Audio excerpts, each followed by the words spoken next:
Education is what's important. Training, preparation for the expected. Education, preparation for the unexpected. Good afternoon, Team Krulak community, and on behalf of Marine Corps University, the Marine Corps University Foundation, and the Krulak Center for Innovation and Future Warfare, welcome back to the Brewcast, our series designed to connect the worlds of the warfighter and PME with the best in innovative and creative thought. I'm your host, Major Ian Brown, Operations Officer at the Krulak Center. Before we begin, please remember that all opinions expressed here are those of the individual and do not necessarily reflect the views of the Krulak Center, Marine Corps University, the United States Marine Corps, or any other agency of the U.S. government. Today, we're excited to welcome the first in a series of guests that we hope to have on this year to talk about something that we haven't really covered at all in the Brewcast, and that is drones. Drones have gotten much attention over the last several months as we've watched both the Russians and Ukrainians use them extensively during Russia's invasion of Ukraine. But what we've seen in that war is still not the full scope of potential applications of this hardware. So to talk to us about another potential application is a guest whom we are grateful to Henrik Paulson of Swedish Defense University for putting us in touch with. Mr. Zachary Kallenborn is a policy fellow at the Schar School of Policy and Government, a research affiliate with the Unconventional Weapons and Technology Division of the National Consortium for the Study of Terrorism and Responses to Terrorism, or START, an officially proclaimed U.S. Army mad scientist and national security consultant.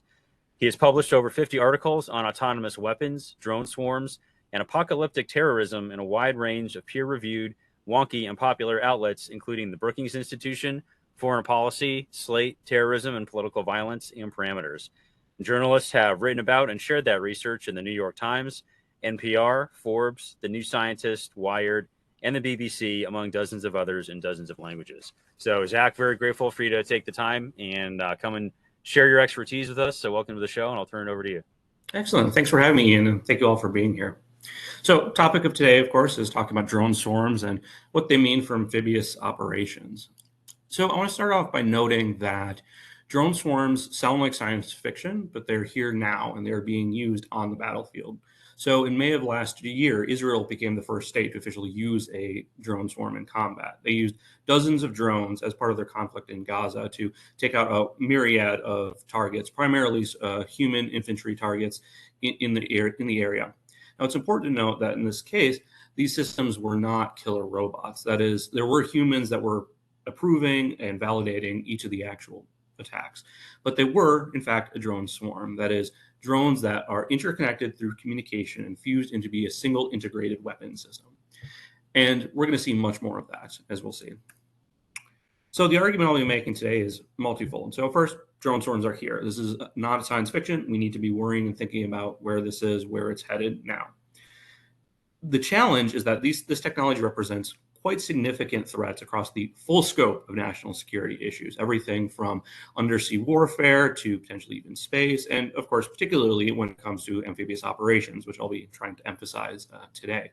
And it's not just amphibious operations in general, but there's going to be a number of specific amphibious operation elements that could be of quite significant concern. Now, when it comes to actually doing something about this threat, the challenge is we're going to need test and evaluation, analytical assessments, war games, exercises, everything in between. Because this is still a sort of developing technology, exactly the best ways to counter them are still very much up in the air. Let's give you a sense. So I find increasingly that people are not super familiar yet with sort of what drone swarm technology is, how it works, that sort of thing. So I'm going to mostly be starting much of the first part of the presentation, sort of establishing what we're talking about here. I'm going to start talking about common language. What do I mean by drone swarms? Look at proliferation of technology. Look at generally how they interact with warfare. Then I'm going to jump into some of the specifics in amphibious warfare operations, what we do about it, and some of the larger strategic issues that come out of this technology. And look at, okay, well, what do you all do about this now? So one of the most important distinctions here is between drone swarms and what I call drones en masse. So the media uses drone swarm all the time, but typically what they mean is what I refer to as drones en masse. That is just large amounts of drones that are being used at once. Now, it gets extra confusing because they may be employing swarming tactics, that is attacking from, say, multiple directions, multiple angles for multiple domains. But when I say drone swarm, what I'm only specifically referring to is drones that have communication and integrated between them into a singular weapon system. And when it comes to the military value, that has threefold implications. So first, if you have that communication, then necessarily that's also a potential vulnerability. because that communication may be jammed, it may be manipulated, it may be not working for whatever reason. So that's going to play in quite a bit when it comes to, say, countermeasures and what we do about these things. Second, that communication also implies a greater level of technology that is going into the system, because you have to have those communication links, and you also have to have the software systems to manage them and the actual hardware and other technology to actually do that. And the third element of why this matters is that drone swarms allow much greater dynamic scalability over time.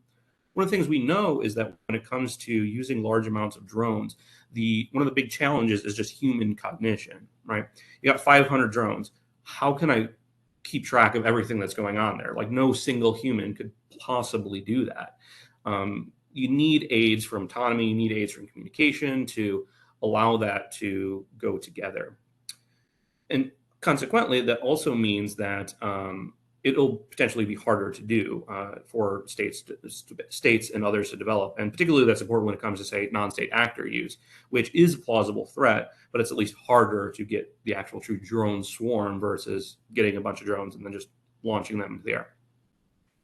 Next, it's important to remember that when I'm using drone here, I don't mean only aerial drones, although that's typically the focus. And certainly that's when it comes to swarms, that's the more developed area of the technology. But theoretically, a drone swarm could operate air, land, sea, even space. And in fact, that's one of the things that's really interesting about swarms is that theoretically they could operate across all of these at once. Maybe not space at once, but folks are doing research around what happens if, say, we have a swarm that operates on the surface of the sea, undersea, and in the air, and you have drones operating at all of those different levels, and they're all integrated and working together. And I think you can imagine pretty easily that's quite significant, especially when we're talking about, say, amphibious operations, where China, for example, is looking at some amphibious drone swarms that I believe even include land in that, where they have like integrated unmanned ground vehicles that sort of like come out of a sea-based ship, but also using aerial drones for reconnaissance and potentially UUVs as well. Likewise, when we talk about drone swarms, the degree of autonomy is going to be pretty variable, but as it scales, you have to have much more. And by autonomy, what I mean here is just the ability of the drone to do things that without humans specifically ordering them to do. So the example I like to give is that, like, you can imagine, so I'm sitting at my kitchen table at the moment, and you can imagine sitting at your kitchen table, you got a drone sort of sitting in front of you, and you have a big red button that just says go. And when you push that big red button, your drone just comes up 6 inches into the air, hovers for a second, and then comes back down. That's all it does. Now, technically speaking, that's a fully autonomous system in that it does everything that it was designed to do without human intervention, other than saying, like, just go do it, right? But that's also entirely useless. Like, who needs a drone that comes 6 inches in the air and then comes back down? That's utterly useless. So, but the point I'm making here is that these systems may be autonomous, but they may be autonomous in some ways, but not in others. So we know, for example, that drones are already very effective at sort of navigational autonomy, things like waypoint navigation, where you go from point A to point B to point C following GPS coordinates. And that's something you can find in commercial drones that you can buy off Amazon. But that doesn't necessarily mean that these systems are incredibly complex thinking. Like, we're not talking Terminators here. We're not talking about artificial general intelligence. We're not talking about something like human level. We may not even talking about autonomous weapons in the sense that, like, humans may be approving any of these decisions that the drones are actually making, and it's not selecting and destroying potential targets. That's ultimately up to the military as well as the current technology and how potentially they're using that. The challenge is, as the drone swarm scales up, necessarily there must be higher and higher degrees of autonomy. That gets back to the point I made earlier that, if you have 1,000 drones, no human can plausibly control that, at least at like a really specific tactical level. You might see, for example, higher level strategic considerations, fly in this general region, look for these types of targets, blow up this type of thing. Like, that sort of higher strategical thinking that a drone and artificial intelligence is not very good at. But over at scale, you're going to have as much control given to the drone itself as you possibly can. So, as I said, this technology is here. It's here now. It's being used on the battlefield. Israel used a couple dozen drones to carry out attacks in Gaza. Again, this was not fully autonomous. They weren't making decisions, kill this person, don't kill that one.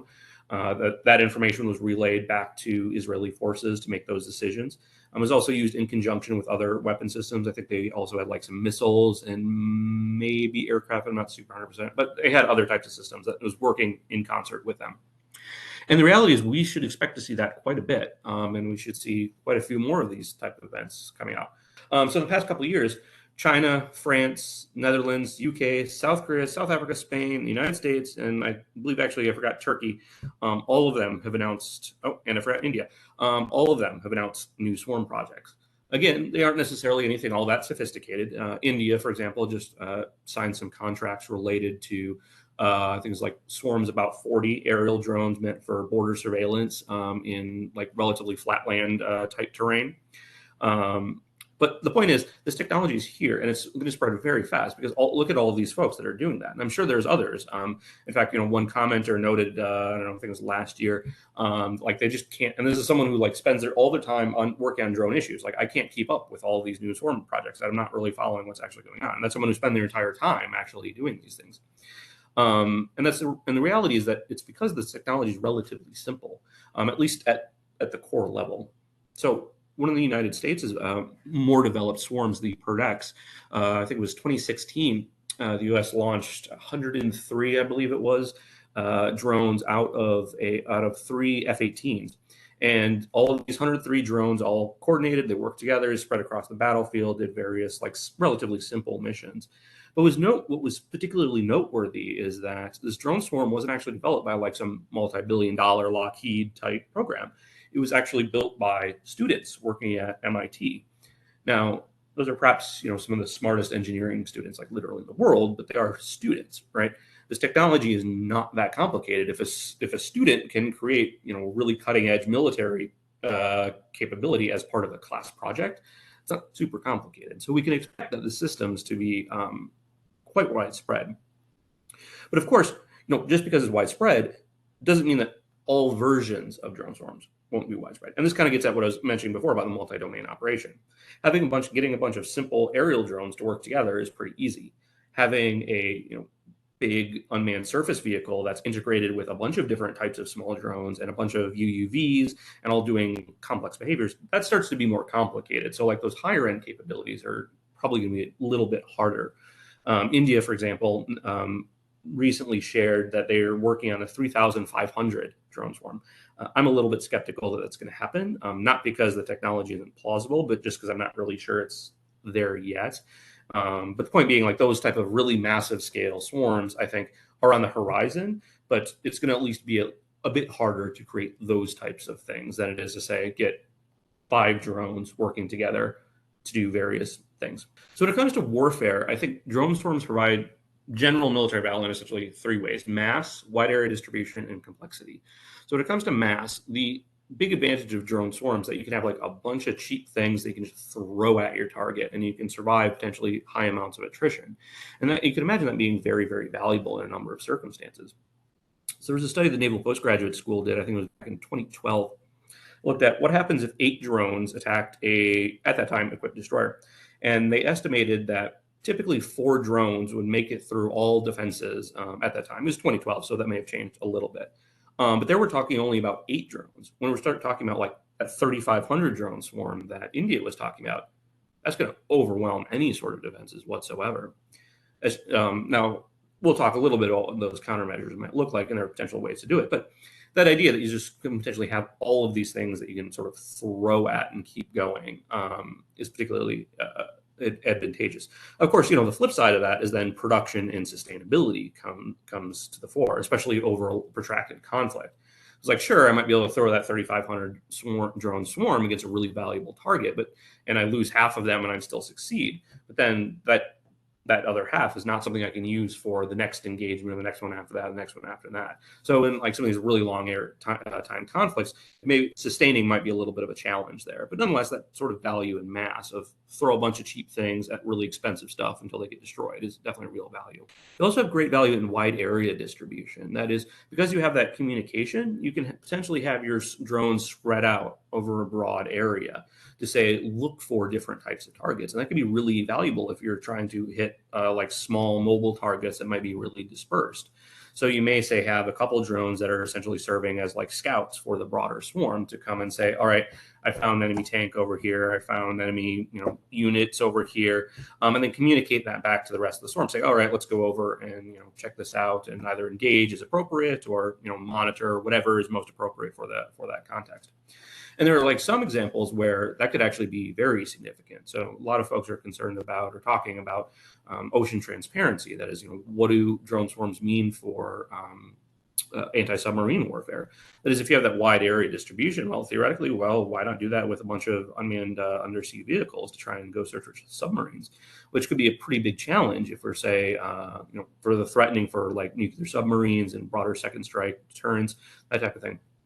Now, I'm a little bit skeptical about some of those arguments because, even if you find the submarine, you still got to put a weapon on it and be able to find it quick enough to actually do so. But nonetheless, the point that you can potentially have these drones spread out and get much greater visibility into what's going on, I think is quite significant. And there's also a matter of complexity. And this goes back to what I was mentioning earlier about you can have these drones work at multiple domains at the same time. Not only that, but they may contain different types of payloads that work together in integrated ways. So you could say, imagine a drone swarm where some of the drones have like electronic warfare payloads, some have like bombs and guns, and then others just have sensors to help guide the rest of them. And you can imagine how those might mix and match to create whatever effects a commander might want. So one of the ones I think is really interesting and, well, horrible, but also like intellectually interesting, is like swarms that say combine chemical warfare elements with conventional.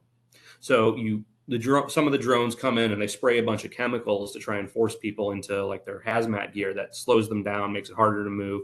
And then a couple other drones come and follow up with, guns, bombs, and they'll be much more effective because, the enemy is now slowed down. And theoretically, you could have that sort of deep integration of those different types of payloads that combine armed tactics deep into the code, right? Because in order to do these things, it has to be represented in the actual, like the programming that goes into these systems, which means it can be developed and refined over time based on lessons learned in combat, and just more broadly to make it more effective about what works, what doesn't.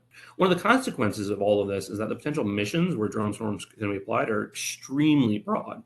Like almost any mission, you can conceivably use a drone swarm for it. Whether it's actually, useful and better than the systems that you already have, that's going to be, of course, another question. But in theory, you can use it for almost anything. One of the big focuses currently is suppression of enemy air defenses, reasoning that, you lose a bunch of cheap drones, that's not a big deal. But if you lose an expensive manned fighter, that's going to be much, much more costly. So that's a decent place where you can just throw a bunch of cheap drones to knock out air defenses. Just general infantry and vehicles searching and destroying, that's drawing on that sort of wide area distribution, spread out over a big area, look for these relatively smaller targets. And even if these drones have relatively small payloads, I don't know, there's at least some folks that are working on specific like anti-tank drones with specialized weapons to do those type of missions. Again, whether that's more useful than, say, providing a bunch of javelins or other types of systems, that's, a little bit unclear. But in theory, you can certainly do this. I already talked a little bit about anti-submarine warfare, spreading big search networks throughout the ocean. That's something a number of states are interested in. I believe China is doing quite a bit of that. So is the United States. You can also imagine as an asymmetric weapon of terror. That ability to sort of integrate a bunch of drones into one could be of great value to, say, a terrorist organization, where depending on their particular target, the attrition issues might not be an issue at all. So you can imagine, say, a terrorist trying to attack a world leader. If they use, say, they throw 20 drones against that target, even if 19 of them get shot down, but a single one manages to get through and take out a major world leader, that's a gigantic victory for that organization. Now, capability-wise, it's going to be a little bit harder for a terrorist to get that sort of integrated in a true drone swarm, but then they may be fine with just a relatively stupid autonomous drone. But nonetheless, you can imagine huge amounts of applications for the technology. Let's see. Let me jump in to show a quick video here. This is basically just give you a sense before I talk specifically about amphibious operations. So this is a system being developed by some researchers at a university in China. And mostly just want to give you a sense like, okay, what does this look like? What are things doing here?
Yeah, so there's a couple things hopefully you notice on that. So first, one of the really interesting things about that particular case is that movement through very dense underbrush. You're looking at bamboo, which is relatively small, and so you see it's navigating some very dense environments. Likewise, I don't know if you noticed, but the sound may not have come through terribly great. There's also that unique buzzing noise, which I think is interesting and particularly important when we're talking about some of these operations and some of the challenges with it. Is it may not necessarily be the most stealthy approach, but they can do all sorts of things.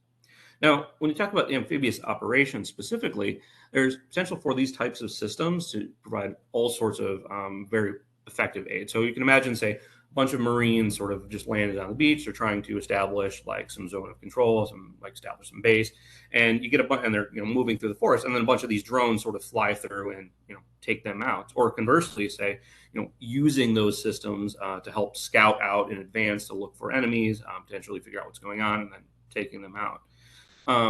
So likewise, you can imagine, say, using them as sort of backdrops as Marines are trying to move out of the area, and sending these sort of like these cheap drones, which are certainly, if we lose a couple of cheap drones, not really a big deal. If we lose a Marine, it's a little bit more costly. So you can imagine sort of providing sort of the same sort of systems, providing like backstops for potential forces, to sort of guard retreats, that sort of thing. And you can imagine it used in a variety of other reasons as well. Like, say, the UK Army is working on some drones, like a 6-drone system that's primarily for like perimeter defense. So, going around an area looking for potential targets. And essentially what you sort of get is almost close air, like a native close air support. It's obviously not, the same level of capabilities like an A-10 or something like that. But you have that sort of access to the air to both do reconnaissance, to say, let's scout out this area and get a much better view of what's going on. Maybe try and identify and get some early warning of adversaries coming into attack so we can be better prepared. Or then, say, carrying out attacks, say, dropping bombs, that sort of thing. You can even imagine using like actual like raids on particular like infrastructure or other bases or other areas in there, drawing on that sort of same mass idea where the target doesn't necessarily have a bunch of counter drone systems, or they can potentially be overwhelmed, and then using that to sort of take out potential targets and then retreat, because you have that native access to the air where you don't necessarily need to worry about some of those ground-based defenses where someone might be dug in really well with a bunch of walls and fortification, but drone just flies over it and does what it needs to do.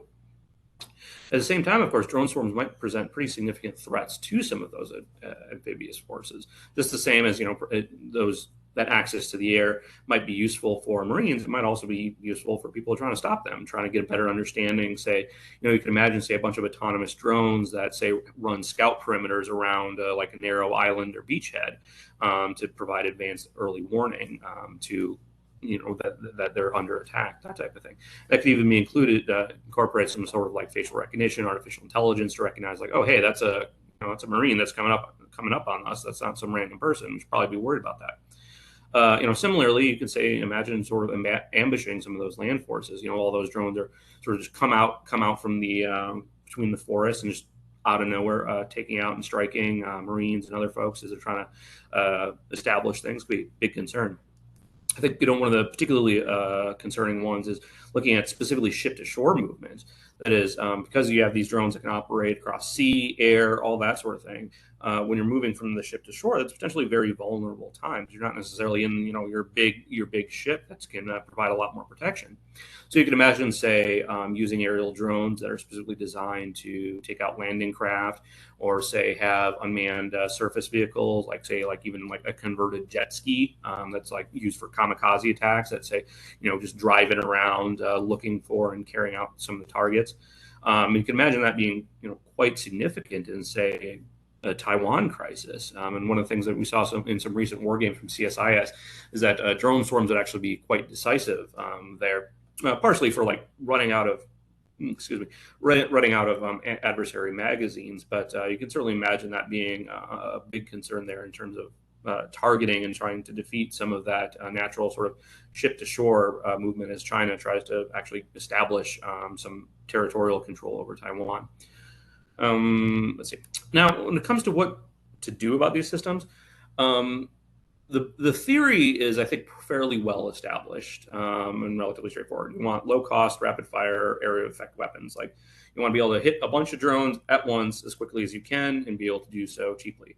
Now, the challenge is the fundamental challenge with a lot of drone countering is the relative cost of those countermeasures. That is, if you shoot down a $100 drone with a $2 million missile, that might be a tactical success. That's a strategic failure, especially over time, over in a protracted conflict where missiles and supplies are going to run pretty quickly short.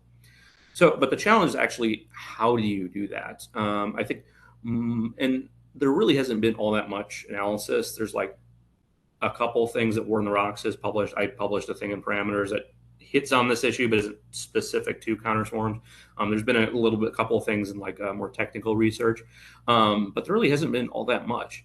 Most of the current thinking seems to be emphasizing directed energy, and I think there's a lot of interest and promise in microwave weapons. That said, some folks I've talked to are on the more technical side have pointed out that's really not super difficult to protect from microwave radiation, just using even potentially tinfoil. So it's like there's some trade-offs with like communication structures, but theoretically, even the microwave weapons can be defeated. Likewise, a microwave weapon might be defeated through, say, some sort of anti-radiation missile that's specific to microwaves, or other types of systems meant to do with that. So, and the extra challenge you get here is that because these drone swarms are so applicable to such a broad array of applications, what a drone swarm looks like is going to be very different depending on application. So if you're talking about, say, swarm designed for suppression of enemy air defenses, that's going to look probably pretty different than one meant to attack infantry. Your SEED system might have more electronic warfare. It may have sort of heavier weapons versus your, like say, an anti-infantry that may emphasize like smaller munitions, guns, bombs, that type of thing, and place much greater emphasis on finding and engaging some of those targets. And theoretically, of course, you have everything in between. You also have those like, what do you do if you have a multi-drone or multi-domain drone swarm? Russia, for example, showed off a system where they had an unmanned ground vehicle with like a heavier gun. I don't know. It was like I'm not sure where the boundaries between like artillery and that sort of thing exactly fall, but it was a larger caliber gun, and it was hooked up to, I think, 4 or 5 aerial drones. And the aerial drones basically would do the surveillance, look around, identify the targets, and then relay that information back to the unmanned ground vehicles or take it out. So like, what do you do about that? Is the trick to blind the aerial drones, or is it, say, just treat the unmanned ground vehicle as any sort of unmanned or as any sort of vehicle and pray to Saint Javelin and blow the crap out of it? What's the best approach? I don't really know, but that's something I think that needs to be definitely thought through quite a bit. And there really hasn't been much about that. I think one of the most fundamental things, though, is thinking about drone swarms in the context specifically of information warfare. Because if we think about drone swarms and drones just in general are really just flying, talking computers. Everything that it does is based on the programming, based on the computers, based on the system, those types of computing systems, which means you potentially have the full vulnerabilities that come with any sort of computing system. You have, okay, let's hit it with cyber attack, either locally or probably more likely, a supply chain based cyber attack where you try to degrade the underlying systems that go into it so they're less effective in combat. Likewise, electronic warfare, to say break those signals, break that communication between the swarm. Because if you can break that, then the ability of the swarm to operate as a coherent whole is going to be much, much more difficult. And you can imagine that, especially say like an undersea swarm, that would probably going to need some form of acoustic signal. Well, just put a boombox underwater. Obviously not that simple, but that's potentially easy way to sort of just send out fake acoustic signals. Likewise, because you have that increasing role of artificial intelligence and autonomy as these swarm scales, that also makes it potentially quite manipulatable. We know, for example, a lot of machine vision systems right now are fairly brittle, where even a single pixel change can cause a machine vision system to confuse a stealth bomber with a dog. Hopefully military systems are not that brittle, but theoretically you can imagine the same thing. Like, what happens if you paint a school bus on the side of your tank? Is the drone going to recognize that? I don't know.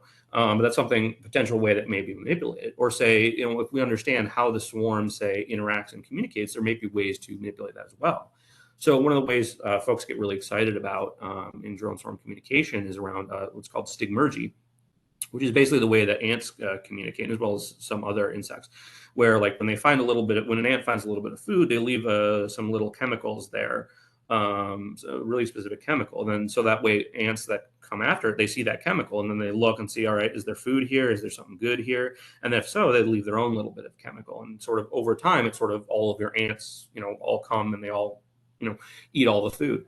And so some folks have thought about, okay, how could you apply that concept to drone swarms? Probably can't, maybe you can use like a similar sort of chemical signature, probably more some sort of digital artifact, something like that. But if that's the case and that actually works, then theoretically that's also manipulatable, right? Because if I know what sort of artifacts or how the enemy drone swarm is using that communication, then I can place fake artifacts wherever I want, say at the side of a mountain and say, oh, this is an enemy target, fly into the side of the mountain, or do other types of things that might manipulate that system into doing things that is not particularly good or effective for it or for the enemy. Now, when it comes to bigger strategic issues, I think there's a few things, and there's a few others in this that I'll hit on. But I think one of the biggest ones is that I think we're looking at potential future weapon mass destruction with similar risks to chemical and biological warfare and potentially going up to low-level nuclear weapons. The issue is twofold. Basically, drone swarms are inherently scalable. That is, adding an extra drone is not necessarily all that difficult. It's just a matter of getting the programming to do so. So theoretically, if someone wanted to, they could make hundreds of thousands, million drones. And Naval Postgraduate School is actually doing some research on this. So theoretically, you can get whatever you want to call mass destruction. You can hit it, you can bypass it. And we also know that some of these AI targeting is pretty brittle given those mistakes. So you combine the two, potentially huge amounts of harm and potential brittleness, you potentially get a weapon of mass destruction. And then includes some of the broader strategic issues that come along with that, from, rogue regimes using these as ways to suppress their citizens, to accidental casualties and bad for humanitarian reasons, and of course also from escalatory reasons as well. If someone, say, deploys a big drone swarm in combat and then it makes a bunch of mistakes and accidentally shoots a bunch of soldiers from a nearby country that's not involved, you potentially have a much more escalating conflict. So there's going to be some pretty major concerns there. Likewise, asymmetric threats. What happens if a terrorist uses a drone swarm? I think there's going to be some difficulties with actually getting that communication, but in theory, at least certainly the ability to use drones en masse to carry out attacks. As I mentioned, attacking, I think, world leaders is going to be a pretty scary one that could lead to some broader instability. You could also imagine, say, rather than a single leader, you say have a weapon of mass discriminatory terrorism, where you say have a big drone swarm with using facial recognition to recognize, say, each congressperson who voted against or voted for a particularly concerning bill that the terrorist doesn't like, and then using the drones to say just narrowly target all of those. Similarly, certainly from an asymmetric perspective, you can imagine folks using it against like the U.S. military as well. As I noted previously, 8 drones is enough to overwhelm U.S. destroyer defenses. 8 drones, a terrorist can get that fairly easily. Now, in those cases, some of the ones that we're using was like the Israeli Harop, which is like a much more significant one, not necessarily terrorists can get hold of, but theoretically they can just get 20 instead, and be able to take attacks and potentially some particularly significant harm against U.S. military installations, vehicles, and potentially because of the range, they may even be able to take attacks against U.S. troops. We saw that with ISIS in Iraq, where ISIS was continually using all sorts of cheap drones. Now, it's not clear that they actually had too much of an effect. I don't think they actually really killed anyone, but certainly as the technology evolves, terrorists get more used to it and get more effective at it. That certainly we can expect that to go up as well. Sort of as I mentioned earlier, also potential authoritarian regime repression. Some of these mistakes might actually be sort of a good thing from an authoritarian perspective. Communicating, I don't care enough about you all to actually do something reliable, and you best watch out and not try to fight back. This was essentially the logic of Saddam Hussein's interest in chemical and biological weapons in the 90s and early 2000s, where Saddam Hussein was trying to communicate to the Kurds and to Iran that, like, I have these chemical weapons, I have these biological weapons, and I'm not afraid to use them if you all fight back. Then, of course, we found out in 2003 that he didn't actually have any of them, but he wanted to communicate that threat anyway. And similarly, I think you can imagine the same thing with the drone swarm. Say, all right, I have this drone swarm that will recognize and engage some specific ethnic group, or for example, and it'll be very effective as a way to sort of repress that particular type of folks. And then, of course, you have proliferation risks. What happens as this technology spreads? What does this mean for battlefields? And how does this interact with typical military engagement? And much of that is going to depend very much on that question of sort of where these systems are used and how effective they are.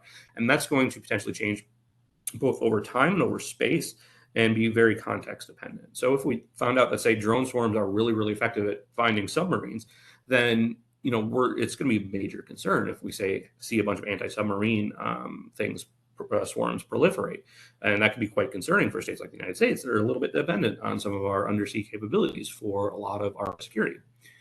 Conversely, if it turns out, well, some of these things don't really work as well as effective, like it works in some cases, not as others, that, it may not be as big of a concern. But we can see from like that huge broad array of countries that are developing swarms that the basic technology, I think it's there. Like it's there. All sorts of folks are building it, and they're getting ready to use it, and they even are actually using it. So we can expect this to see sort of tend to be much more across the board. And at a broader strategic level, given that the costs are generally relatively low, at least for these relatively simple systems, which suggests that tends to favor a little bit of the defense, because even smaller powers can potentially get a hold of some of this technology, including even terrorists. But the ability to stop it is certainly far from clear, because because the essential difference between a drone swarm and a bunch of drones is really that the algorithms and the programming that goes into integrating those systems together, and being able to prevent the proliferation of algorithms and software, that's rather difficult. That's something the folks in the cybersecurity realm have been grappling with, not terribly successfully for a number of years. So the ability to sort of stop it and what we do about it, I think, is going to be a pretty major challenge going forward. So in terms of what we do now, I think one of the most important is getting a better understanding of where these drone swarms are really most effective at. Like, what are the particular missions that we're really concerned about here, where they are uniquely different from other types of capabilities or meaningfully enhance existing capabilities. And particularly within that, what types of composition of drone swarms work best? Like, if we're talking about SEED, like what combination of electronic warfare versus attack systems versus sensors works most effectively? Because that's going to be critical for what exactly do we do about it.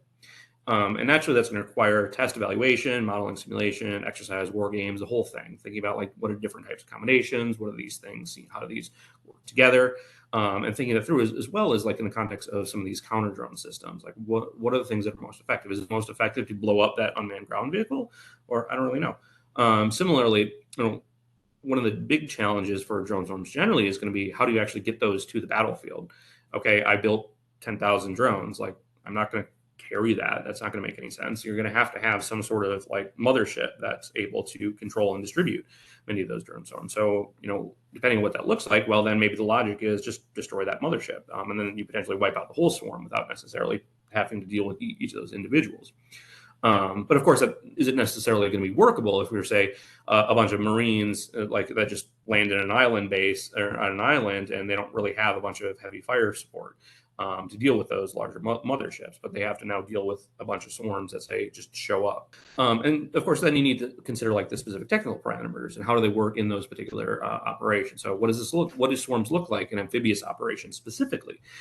Is it that like those unmanned jet skis that are flying, that are roving around trying to blow up ship to shore capabilities, that those are most effective, at least most threatening? Then how do those work? What are the particular what sort of electronic signatures do they have? How strong is their communication signals? How readily can they be jammed? Does it really make sense to jam it? Is it better to say just treat it as like any sort of jet ski and just try to destroy it, like one might do with like a manned jet ski? What do those particular details look like, and how do they interact with those counter systems? And then, of course, there's a big question of sort of where is this technology going? And I think that underlies sort of all of these things. Because at the moment, yes, we absolutely have drone swarms, but they're on the scale of like a couple dozen, that sort of thing. And I'm getting, even though there's efforts to build thousands, I think they're not necessarily there yet. But over the future, absolutely, I think that's where it's headed. And theoretically, it's not really all that difficult. And that means thinking about what are the different how are these different types of systems evolving? Which of these are moving fast? And how that relates to some of those risk and mission concerns, right? Because if it turns out like we're really good and aerial drone swarms are moving really, really fast, but unmanned undersea vehicles are really slow given the problems of undersea communication. That changes and how we think about where the threat is and how we think about who should be prepared for it and in what possible ways. So getting that understanding is going to be really critical, which means, intelligence, it means foresight, it means working with technical expertise to figure out where is this and where it's going. So I'll close by just going back to where I started. Drone swarms are here now. They're being used on the battlefield. What exactly that means and where that's going is very much an open question, and one that needs quite a bit of thought. And I think it's incumbent on all of us to think critically about these, not only as drone swarms like in and of themselves, but of course how drone swarms fit into the broader military context. Because no weapon system of course exists alone. It exists in relationship to other types of weapons, and exists in relation to intelligence, acquisition, training, all the full doctrine, full scope of everything we could possibly imagine. So we need to think carefully about how do drone swarms interact and intersect with all of these different type of capabilities. And with that, I'm happy to take questions. Great. Thank you very much, Zach. And to the audience, our virtual audience, feel free, if you got questions, go ahead and throw them into the chat and I'll get through them. And I've got a couple points in there already.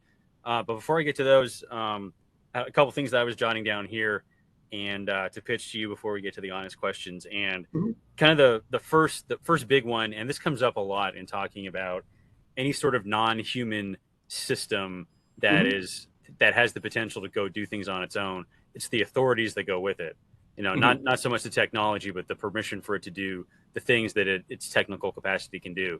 So, as opposed to a singular, autonomous, like one drone going out there with its own decision making, what's sort of the status of the potential authorities for drone swarms where you have dozens or hundreds or potentially thousands of these things going around, all of which may have the technical ability to make their own decisions? Have the authorities sort of caught up, or are we not at the point yet where we have to worry about that because the technology is not quite there yet? Yeah, I mean, I think we absolutely need to worry about it now.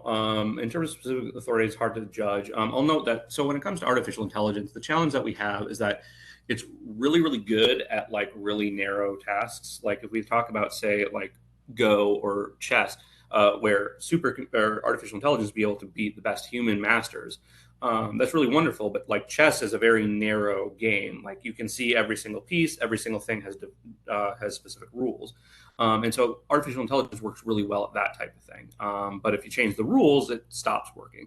So when it comes to specific authorities, I think that is going to be the central challenge in all of the authority issues. Is that the systems can definitely look at like trying to identify particular types of target and say, all right, that is a tank, that is a machine vision. There's potentially problems with that, but that's at least something it can do. But if you're thinking about like larger strategic value of like, is it better to destroy that tank, or is it say better to destroy a tank or a bridge or something like that? That's not something that the drone swarm is going to be very effective at. And so from an authority's perspective, you sort of have to have that human control to provide those issues. When it comes down to like the much lower levels, I think it's going to depend a lot on sort of policy as well as understanding of the risk environment.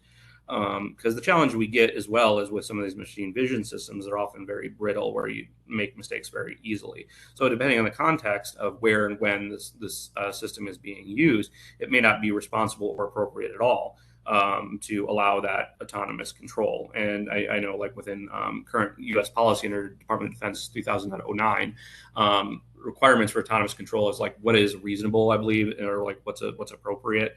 Or like, if you're sitting in the middle of the ocean, like giving autonomous control to close-in weapon support, that makes a lot of sense. Your risks are pretty small.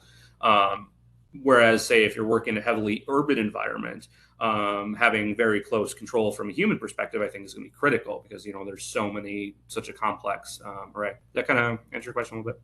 Yeah, it does. Thank you. So got one more question, and then I'm going to start going to the audience ones here. Yeah. And it goes to, and I'll caveat this by saying in some of our past media episodes, as well as internal lectures here, I've tried to not make everything about the war in Ukraine right now because we don't want to, forcibly overlearn things, right, from one particular context. However, it is, still it's essentially a laboratory of war right now where we're seeing a lot of things that had only been, talked about conceptually in 21st century warfare. Now it's there, it's being used, and we're seeing what doesn't happen. Mm-hmm. So I was curious if you noted, you had mentioned that one sort of Russian air ground swarm demonstration. Have you noted anything else either done by the Ukrainians or the Russians thus far that has sort of leaned in the direction of using drones as swarms as opposed to, independent artillery spotting or strike systems? Yeah. So as far as I'm aware, there hasn't been any actual swarms being used on combat during the conflict. The Russians have been using the Lancet 3 loitering munition, which it sounds like there is not swarming there yet, but the company, I think Zara or whatever, or Kleshnikov is working on developing that capability. And there, the idea is like you have a bunch of loitering munitions up in the air, and they're potentially coordinating strikes against, I think, primarily either aircraft or like higher end drones like your Bayraktar TB2. But I think a couple of the things that we've seen from Ukraine that I think are useful in this direction. And so first of all, seeing like just the general importance of drones in modern conventional conflict, where, certainly for the past, a lot of analysts have tended to believe that drones wouldn't be really that big of a deal at all in like higher end conflict, because they would just get shot down, destroyed. And I think it's pretty clear from Ukraine that's not the case at all. While air defense has some concern, certainly like what the Bayraktar has done, like I think the Ukrainians have lost like 13 Bayraktars, whereas while they've taken out like 85 or something targets. So like a pretty excellent ratio. So that sort of general notion of like how drones are used in combat and what does this mean in conventional conflict, I think is a really important one, just as a general principle. And then likewise, some of these applications of drones that we've seen, sort of providing like saturation style attacks, providing sort of cheaper long range fires, that can go, say, like 400 miles inland, that sort of thing. That's just as applicable to a swarm as it is to some of these other systems. Now, whether a swarm is necessarily what you want in a particular case is going to depend a lot on like the context of what your goals are and what you're dealing with, that type of thing. But I think it's mostly useful in that sort of as a illustration of where this is headed and the importance of drones. Great, thanks. Yeah, and I think your point about the fact that drones are proving a little bit more survivable on the battlefield than we thought. Has certainly been a huge lesson, because and there have been some previous War on the Rocks articles that I've read, and I wrote, I think, one counter to one time. This assumption that you'd have free access to your data linkages to properly do drones. I thought that was a fairly ambitious assumption, but it turns out you may be able to sort of degrade it and disrupt it in bits and pieces, but you can still use drones to do drone things, and it's been kind of remarkable to watch. Yeah, and I think that's important, and I think that's also been one of the big lessons as well. Like, we talk about sort of like defense and denial as just sort of like this generic bubble sort of over everything, but the reality is you need a system to actually do that. Like, you need an actual jammer, and that jammer has a physical thing, right? It's not dispersed everywhere. It's located wherever who has that jammer. So if you either don't have enough jammers, you don't use them, then technically you might have a bubble, but you might only have like a small bubble over a small area, which means I just hit over here where your bubble isn't, and then ta-da, I've now had fairly significant. Actually, related to that, one big point when it comes to drone swarms and what this means is that one of the things we've seen in Russia and Ukraine is that electronic warfare has certainly been the main emphasis for counter drone systems for the most part. Not entirely. I believe some of the TB2s have been shot down using like just traditional aircraft. But as drones become more autonomous, jammers become less relevant. Now, you will still have that inter-drone communication, which might be jammed. But theoretically, if you have a nearly autonomous drone swarm that is only relying on like small bits of high-level communication, like, all right, here's your mission, go over here, then jamming it isn't necessarily going to do anything at all, because once it's sort of released and on its mission, it's going to be not so effective. Or jamming is not going to be very effective because it doesn't need orders. Thanks. So I'm going to start going to the questions in the chat here, and I've got a couple actually from Albert Lee. I'll try and see if I can get through here. But the first one kind of touches back to we had on, I think, the last slide there, looking at the possibility of using some sort of mothership, some sort of central command node to manage larger swarms, as well as help with the footprint of where they are. And his question is, with say you have that mothership, that nerve center, that is a way to control. Have those who are looking at that as a deployment option thought about maybe the second order effects as what happens if that mothership is degraded or destroyed, and you potentially create it could be a hazard to flight, it could be an unexploded ordnance situation, and they're not stationary, they can still move, right? And potentially in very unpredictable ways. Yeah, I think that is a real concern, and that's sort of part of my concern as a weapon of mass destruction. What happens when you sort of lose that control? Like, what does the system do?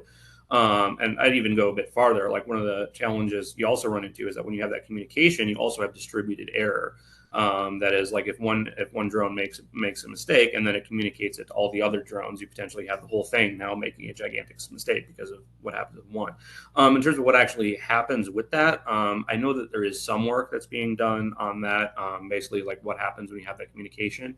And I think part of that is going to be like how you design the drone swarm and the particular architecture that comes with it.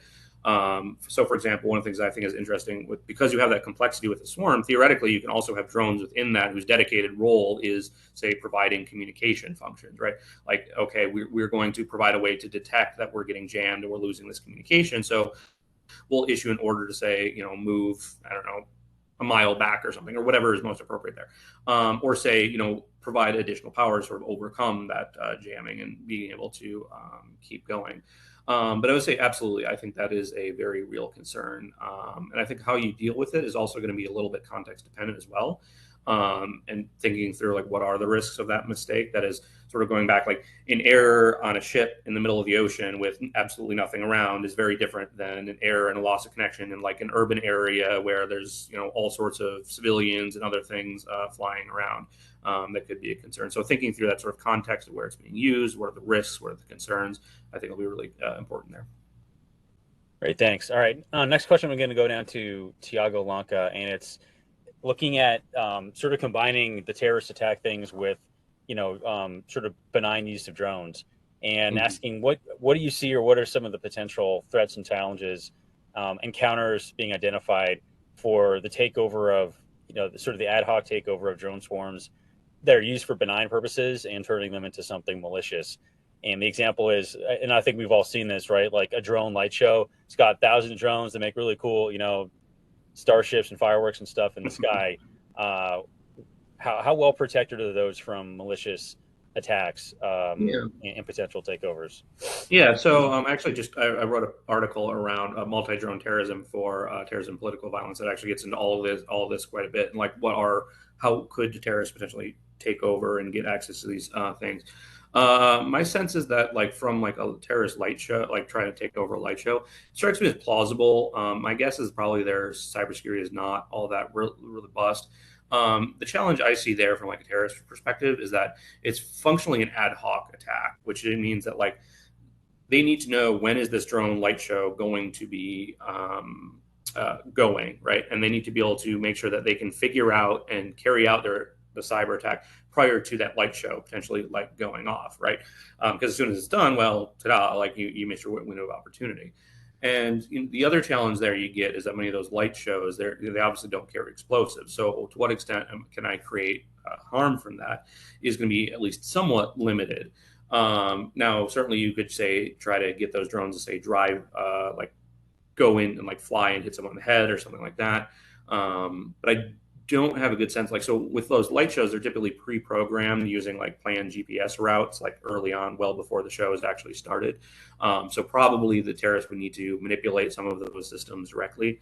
And that's going to require some higher level of cybersecurity, not high level of cybersecurity, but, from a terrorist perspective, when you talk about some of these higher level technical capabilities, they don't necessarily really have them that much. And that's, I think, been part of why we haven't seen much in the way of terrorist cyber attacks outside of like taking down websites, which like that's kind of trivial, but for something like that. So I think it's plausible, but require the pretty high, decently high level of capability for a terrorist, like a state level actor. Absolutely, they can totally do that. And to what extent they can actually cause harm, I think is a bit of a question there.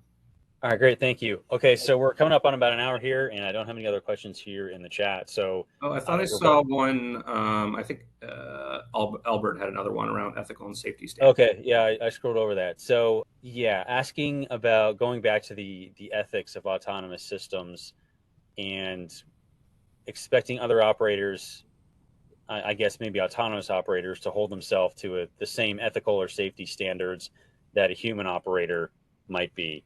And maybe does, in terms of, does this relate to how much autonomy will we give an offensive system? How much autonomy do we give it to do things like, prevent fratricide? Yeah. I think that's what the question is trying to get at. Yeah, I think that's going to be a big challenge because like there's some folks who argue, and I think not entirely unpersuasively, that like autonomous systems will ultimately be more ethical than humans because they don't have like the emotional stuff that we deal with. Like machines don't feel tired, they don't feel stressed, they're not worried about what's my wife doing, what are my kids doing, that type of thing. So I'm a little bit unsure myself. I think that will be an element of it. But Conversely, the problem is that like there also will make mistakes that humans won't necessarily. So like, some of the big problems with driverless cars, like there was a really amusing video the other day where like a driverless delivery vehicle, it just drove through a police barrier because it didn't know that like this is a police barrier. Like a human would immediately say like, oh, I shouldn't be here, but it's like, oh, we're just gonna move on through. And so like that's not a mistake that a human would make, but it's something a machine would make. And I think when it comes to ethics and safety, it's emphasize the importance of test evaluation and verification measures. And so the challenges you run into with these systems is that their machine vision, the brittleness of the machine vision and potential biases that you have within it. There's like, if you have a system that is sort of like trained primarily with a bunch of images and like video and whatnot using, say, sunny areas in Western Europe, how does the landscape might look different if you're in a different area, say like in the Arctic or something like that, and understanding how well how are those systems trained, how are they effective, and having an understanding both like from the like individual commander as well as like the folks in acquisition and that type of thing, or thinking about what are these sort of limitations. That'll be important for sort of the ethical components, as well as sort of giving the training and understanding for the commanders in the field to understand what are these limits so that they can think through the context that they're working in, to think about, all right, what are the types of risks I'm going to run into? What is the environment that's around me? What does that look like? How does that interact with the known limitations of this technology, so that they can make the best decisions given the context? Okay, great. Thank you very much. And we'll just cut out the part there where it was all garbled. No problem there. Okay. Yeah. All right. I think that takes us through all of our questions here, and we are just a little bit over an hour. So I have another question on my list here for you. I'm happy to let you have any final thoughts or comments on this before it goes out. Oh, so did you say you have a question or you don't have a question? Oh, no, I don't. Oh, okay. Yeah, I don't really have final thoughts. Just to reemphasize, this technology is here now. It's really complex. There's a lot of uncertainty about what it needs. Certainly, there's big effects for both the Marine Corps and the broader U.S. military, and I think it's incumbent on all of us to try to think through and understand, well, what does this mean? Thank you. Yeah, absolutely. And you are at the vanguard of what I hope will be several episodes looking at this, because it's one area which not on purpose, but just we haven't really covered it on this series here over the last 3 years that we've been running this. And now I kind of feel like we're behind the curve, because we've been seeing lots of drone use going on in Ukraine, and we don't have any commentary to offer about it. So we're going to start offering commentary. So Love it. Definitely appreciate you taking the time and, kind of us calling you out of the blue to come here and talk about this. Yeah, definitely. And to those of us in our virtual audience, thank you for joining us today. We're going to have several new episodes coming in the next week. We're going to be taking a look at the ongoing protests in Iran, taking a look at commercial drones to continue the focus on drones here. And we're going to have a special panel as well looking at Arctic security. So make sure you're following us on email or social media for updates and registration information. Additionally, to improve the quality of our digital offerings, we have included a short survey in the show notes of recent episodes, and which you will also find in the show notes for this one. So we absolutely welcome any and all feedback you would like to give us. And as always, thank you very much for your time, and we hope to see you on the next episode. Education is what's important. Training, preparation for the expected. Education, preparation for the unexpected.